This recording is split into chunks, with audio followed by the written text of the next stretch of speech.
On se pose tous cette question depuis 2 mois. Donc aujourd'hui, on va regarder les 5 facteurs qui sont selon moi symboles de bull run ou non s'ils ont mis ensemble, et on va pouvoir en déduire une bonne fois pour toutes si oui ou non le bull run des crypto-monnaies est officiellement lancé. C'est parti.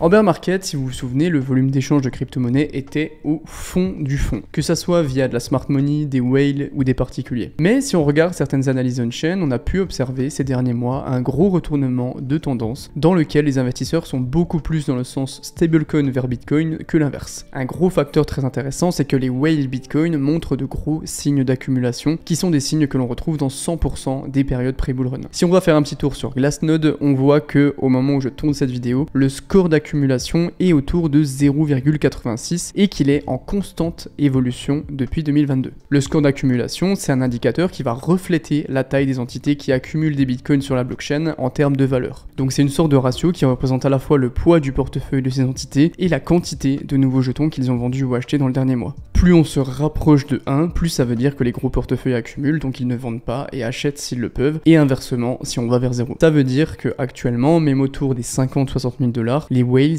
continuent d'accumuler, ce qui est assez significatif pour la suite, puisque si on regarde les précédents bull run, on voit très clairement que le score est haut juste avant et pendant un cycle haussier. C'est ce que vous voyez en bleu. Si on combine ça avec l'augmentation du volume d'échange, l'ETF Bitcoin qui a littéralement des centaines de millions de dollars de volume journalier, et le fait que l'indicateur de Fear and Greed soit passé au-dessus des 75, voire peut-être des 80 quand vous voyez cette vidéo, ce qui n'était pas arrivé depuis un moment, on sent quand même un gros sentiment d'euphorie. Peut-être d'ailleurs un petit peu trop pour être vrai, on y revient après. Est-ce que l'histoire va obligatoirement se répéter? Non. Est-ce que pour l'instant l'histoire s'est toujours répétée? Oui, totalement. Donc, aller faire un petit tour sur le comportement de Bitcoin et le comparer avec celui des précédents cycles à la même période me paraît pas être une très mauvaise idée. Je pense pas qu'il y ait besoin d'être un monstre en trading pour que si je vous montre cette charte, la fameuse Rainbow Chart, et cette charte de comparaison des comportements de Bitcoin dans les mêmes périodes de chaque cycle, avec en rouge 2013, en bleu 2017 et en vert 2021, vous voyez des petites similitudes. Ça devient très compliqué de nier la nature cyclique de Bitcoin et de ses tendances d'évolution, et même si, évidemment, on ne sait pas si ce cycle sera différent, pour l'instant, tout est complètement similaire au précédent et c'est même assez impressionnant. Donc si on va faire un petit tour sur les bull runs de 2017 et 2021, on est environ un mois avant le halving. Les deux derniers halvings ont lieu en juillet 2016 et en mai 2020. Donc si on se place en juin 2016 et en avril 2020, qu'est-ce qu'on a? En juin 2016, Bitcoin sort d'une grosse période haussière d'1 an dans laquelle il est passé de 220 à 770 $. Mais si on regarde, la plus grosse hausse de cette année se fait dans le dernier mois entre mai et juin où Bitcoin passe de 438 à 772 $ pour une jolie perf quasiment linéaire de 76%. Ça vous rappelle rien? Ensuite, le reste du mois de juin était globalement linéaire, puis le mois de juillet, quand le halving a eu lieu, a été bien rouge, avec une correction de 43% entre le 18 juin et le 1er août. Ensuite, Bitcoin est tranquillement remonté dans les prochains mois pour rentrer dans une grosse phase haussière à partir de décembre, donc 5 mois plus tard. Je sais pas trop ce que vous en pensez, mais il y a quand même une petite ressemblance sur le comportement de Bitcoin dans l'année pré-halving. Clairement, on est bien placé d'un point de vue historique et les facteurs sont ouverts de ce côté.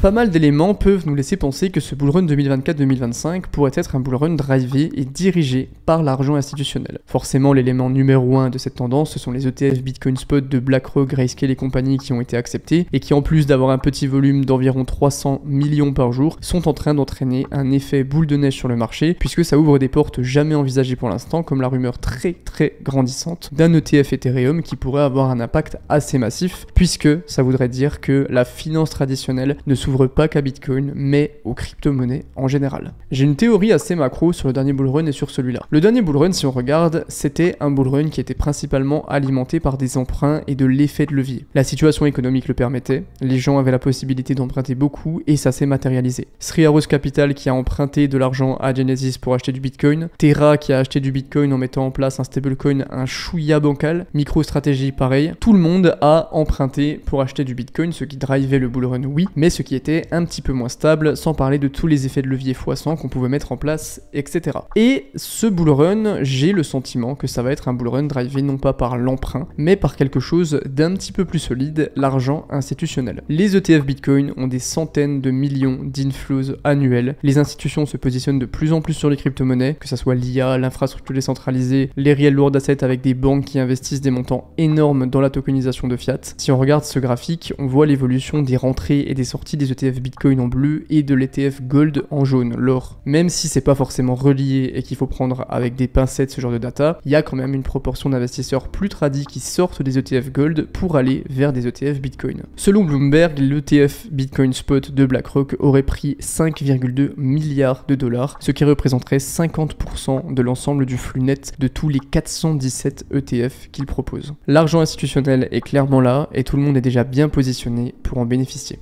Ce cycle des crypto-monnaies, il est aussi assez différent pour une autre raison, le contexte macroéconomique. Pour la première fois depuis la création du bull run, l'économie s'est clairement resserrée, les taux ont augmenté, on ne pouvait plus emprunter quasi gratuitement, et les investissements les plus volatiles comme Bitcoin en ont fait les frais, puisque les investisseurs ont resserré leur niveau de risque. Mais du coup actuellement, où est-ce qu'on en est d'un point de vue macro? La Réserve fédérale américaine a annoncé en fin 2023 qu'elle prévoyait 3 baisses des taux d'intérêt pour passer d'environ 5,5% à 4,6% fin 2024 avec une prédiction à 2,6% pour 2026. Donc ça devrait permettre clairement d'augmenter les prévisions de croissance. En plus, on est dans une année d'élection présidentielle américaine qui est souvent bénéfique pour Bitcoin et c'est assez connu que la Fed aime bien imprimer un petit peu de monnaie pour soutenir le marché et l'économie pendant cette année. Donc d'un point de vue macro, même si je suis loin d'en être un expert, attention, la situation a l'air de s'améliorer et de progressivement se positionner comme favorable pour la croissance d'actifs plus à risque comme notre bon vieux Bitcoin. Comment est la situation microéconomique par contre? Est-ce que nous sommes dans un bon contexte pour un bull run? Le bull run arrive en avril prochain et comme on l'a vu, tout est assez similaire aux anciens cycles. Si on regarde un petit peu le marché des contrats futurs, l'open interest, c'est-à-dire la valeur qui indique le nombre de contrats ouverts et détenus par des acteurs de marché, est de plus en plus important, ce qui montre quand même que le marché attire de plus en plus de liquidités et d'investisseurs retails ou institutionnels. Il n'est pas seulement en croissance, il est en train d'atteindre son ATH comme on le voit sur cette charte, puisqu'au moment où je tourne cette vidéo, on est sur plus de 460 000 bitcoins de positions ouvertes, soit environ 24 milliards de dollars. La traduction de ça, c'est que les investisseurs sont clairement bullish sur la suite de Bitcoin et qu'ils sont prêts à prendre des trades qui disent le prix de Bitcoin sera dans le futur beaucoup plus haut qu'il ne l'est actuellement, donc je prends le pari de me positionner maintenant. Par contre, d'un point de vue sentiment public, c'est quand même assez différent. Les institutions sont positionnées sur Bitcoin, elles sont prêtes à aller au combat, ok. Par contre, on a pour l'instant très peu de nouveaux investisseurs particuliers qui s'intéressent à Bitcoin et aux crypto-monnaies. Si on regarde sur Google Trends, on voit clairement que l'intérêt n'augmente pas spécialement pour l'instant et que c'est encore un petit peu tôt. Après, encore une fois, il n'était pas non plus incroyable quand on compare avec le bull run de 2020 à la même époque. Généralement, c'est plutôt le halving qui peut avoir tendance à entraîner l'arrivée des retails et il faut voir comment ça évoluera par la suite. Parce que même si on est encore un petit peu tôt pour le dire, je pense qu'on n'est pas non plus à l'abri que beaucoup de gens du dernier bull run soient encore un petit peu traumatisés de leur expérience dans les crypto-monnaies et qu'il y ait beaucoup plus de réticence qu'au cycle d'avant puisque les cryptos n'ont toujours pas quitté cette image de pseudo-scam dans lequel tu peux pas gagner d'argent. Donc, c'est encore un petit peu tôt pour mesurer le sentiment social, mais la situation micro est de plus en plus favorable.